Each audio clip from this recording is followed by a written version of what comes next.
Bismillahirrahmanirrahim. Assalamualaikum warahmatullahi wabarakatuh. Alhamdulillah rabbil wa bihi nasta'inu ala umri dunya waddin. Wassalatu wassalamu ala asrafil anbiya'i wal mursalin wa ala alihi wa sahbihi ajmain. Allahumma shalli ala sayyidina Muhammad wa ala ali sayyidina Muhammad. Perkenalkan, nama saya Nani Kusnandi, NIM 12210100079. Pada kesempatan kali ini saya akan mereview jurnal untuk memenuhi tugas ujian akhir semester mata kuliah Bahasa Indonesia yang diampu oleh Dr. Neng Hanah MAG dan Faridah Napilah MAG. Jurnal yang saya akan review adalah Jurnal Biologi Science and Education 2017 volume 6 nomor 2 edisi Juli sampai dengan Desember 2017 dengan 10 halaman tentang sarana berpikir ilmiah yang ditulis oleh Muhammad Rizal dan Idrus Sere, dosen Fakultas Ilmu Tarbiyah dan Keguruan IAIN Ambon. Setelah saya membaca jurnal tentang sarana berpikir ilmiah, dalam jurnal sarana berpikir ilmiah tersebut terdapat 8 poin. Yang pertama ada pengertian sarana berpikir ilmiah, yang kedua ada bahasa, yang ketiga ada matematika, yang keempat ada statistika, yang kelima ada statistika cara berpikir deduktif, yang keenam ada karakteristik berpikir induktif, yang ketujuh ada hubungan antara sarana ilmiah, bahasa, matematika, dan statistika, dan yang poin 8 ada logika. Oke, saya akan mereview atau menjelaskan sedikit tentang isi dari pembahasan jurnal sarana berpikir ilmiah ini. Yang pertama ada pengertian sarana berpikir ilmiah. Berpikir menurut Salam adalah suatu aktivitas untuk menemukan pengetahuan yang benar atau kebenarannya. Jadi benar kebenarannya. Berpikir juga dapat diartikan sebagai proses yang dilakukan untuk menentukan langkah yang akan ditempuh. Sedangkan ilmiah adalah ilmu. Jadi berpikir ilmiah adalah suatu proses dan juga aktivitas manusia untuk menentukan dan mendapatkan ilmu yang bercirikan dengan adanya kausalitas, analisis, dan sintesis. Dalam epistemologi atau perkembangan untuk menentukan dan juga mendapatkan ilmu, diperlukan adanya sarana berpikir ilmiah. Sarana berpikir ilmiah ini adalah alat bagi metode ilmiah dalam melakukan fungsinya secara baik.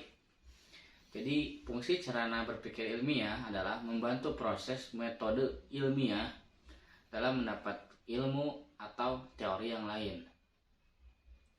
Hal-hal yang harus diperhatikan dalam sarana berpikir ilmiah ada 2. Yang pertama ada sarana berpikir ilmiah bukanlah ilmu, melainkan kumpulan pengetahuan yang didapatkan berdasarkan metode ilmiah.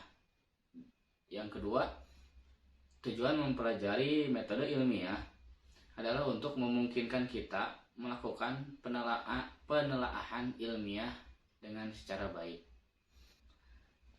Dengan berkembangnya pengetahuan juga memerlukan alat-alat. Sarana merupakan alat yang membantu kita dalam mencapai suatu tujuan tertentu, sedangkan sarana berpikir ilmiah merupakan alat bagi metode ilmiah dalam melakukan fungsinya secara baik. Dengan demikian, fungsi sarana ilmiah adalah membantu proses metode ilmiah, bukan merupakan ilmu itu sendiri. Bakhtiar 2011. Dalam proses penelitian harus memperhatikan dua hal. Pertama, sarana berpikir ilmiah bukan merupakan kumpulan ilmu, tetapi merupakan kumpulan pengetahuan yang didapatkan berdasarkan metode ilmiah. Kedua, tujuan mempelajari sarana berpikir ilmiah yang saya sudah tadi sebutkan, yang poin A sama B.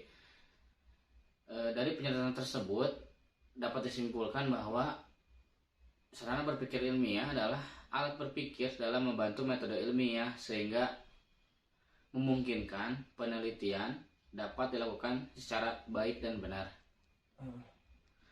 Yang kedua ada bahasa. Bahasa adalah suatu simbol-simbol bunyi yang dipergunakan oleh suatu kelompok sosial sebagai alat komunikasi. Hal senada disampaikan oleh Joseph Brum bahwa bahasa adalah sistem yang berstruktur dari simbol-simbol bunyi yang dipergunakan oleh para anggota suatu kelompok sosial sebagai alat bergaul satu sama lain.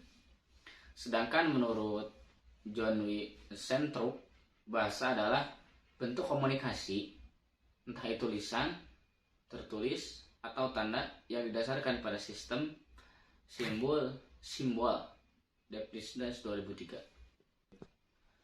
Oke, yang selanjutnya ada matematika. Matematika adalah bahasa yang melambaikan serangkaian makna dari pernyataan yang ingin kita sampaikan. Lambang-lambang matematika bersifat artifisial yang baru mempunyai arti setelah sebuah makna diberikan kepadanya. Tanpa itu, matematika hanya merupakan kumpulan rumus-rumus yang mati. Oke, yang poin keempat dalam jurnal sarana berpikir ilmiah ini ada statistika. Secara etimologi, kata statistik berasal dari kata status, bahasa Latin yang mempunyai persamaan arti dengan state dalam bahasa Inggris, yang dalam bahasa Indonesia diterjemahkan dengan negara. Pada mulanya, kata statistik diartikan sebagai kumpulan bahan keterangan data baik yang berwujud angka, data kuantitatif maupun yang tidak berwujud angka, data kualitatif yang punya arti penting dan kegunaan bagi suatu negara. Selanjutnya yang poin nomor 5 itu ada statistik dan cara berpikir deduktif. Ilmu sederhananya dapat didefinisikan sebagai pengetahuan yang telah teruji kebenarannya. Semua pernyataan ilmiah bersifat faktual di mana konsekuensinya dapat diuji baik dengan jalan mempergunakan ataupun juga mempergunakan bahasa indera. Yang keenam ada karakteristik berpikir induktif, di mana karakteristik berpikir induktif ini adalah kesimpulan yang didapat dalam berpikir deduktif merupakan suatu hal yang pasti. Selanjutnya ada yang poin ketujuh, hubungan antara sarana ilmiah bahasa, matematika, dan statistika. Sebagaimana yang kita bahas sebelumnya,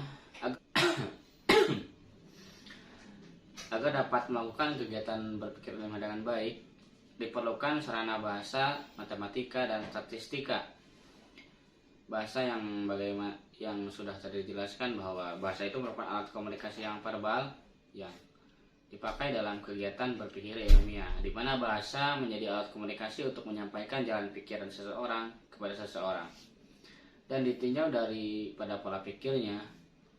Maka ilmu merupakan gabungan antara berpikir deduktif dan juga berpikir induktif. Sedangkan matematika mempunyai peranan yang penting dalam berpikir deduktif. Terus statistika mempunyai peranan penting juga dalam berpikir induktif. Oke, poin yang terakhir yang nomor 8 adalah logika. Kenapa logika ada dalam sarana berpikir ilmiah? Karena logika adalah jalan pikiran yang masuk akal. Definisi ini dirujuk dari Kamus Besar Bahasa Indonesia. Logika disebut juga sebagai penalaran. Menurut Salman 1997, penalaran adalah suatu proses penemuan kebenaran, dan setiap jenis penalaran memiliki kriteria kebenarannya masing-masing. Logika adalah cara berpikir atau penalaran menuju kesimpulan yang benar. Jadi kesimpulannya, setelah saya membaca jurnal tentang sarana berpikir ilmiah ini, saya menyimpulkan bahwa sarana berpikir ilmiah ini pada dasarnya memang sangat penting untuk kita pelajari, apalagi dalam kita itu sebagai mahasiswa. Karena mahasiswa itu harus berpikir ilmiah dan juga 8 poin tadi itu harus ada pada diri kita. Karena itu semua penting. Untuk dapat melakukan kegiatan berpikir ilmiah dengan baik, maka diperlukan sarana yang berupa bahasa, matematika, statistika, dan logika, agar dalam kegiatan ilmiah tersebut dapat berjalan dengan baik, teratur, dan cermat. Oke, itu saja yang bisa saya review dari jurnal sarana berpikir ilmiah yang ada 8 poin tadi yang sudah saya jelaskan secara singkat. Kurang lebihnya dalam mereview ataupun juga dalam tutur kata mohon dimaafkan, karena saya di sini cuma manusia biasa yang tak luput dari kesalahan. Yang benar itu yakin datangnya dari Allah, dan yang salahnya itu datang dari diri saya sendiri. Untuk itu sekali lagi mohon maaf bila ada kesalahan kata dalam penyampaian review jurnal kali ini. Wallahul muwaffiq ila aqwamit thoriq. Wassalamualaikum warahmatullahi wabarakatuh.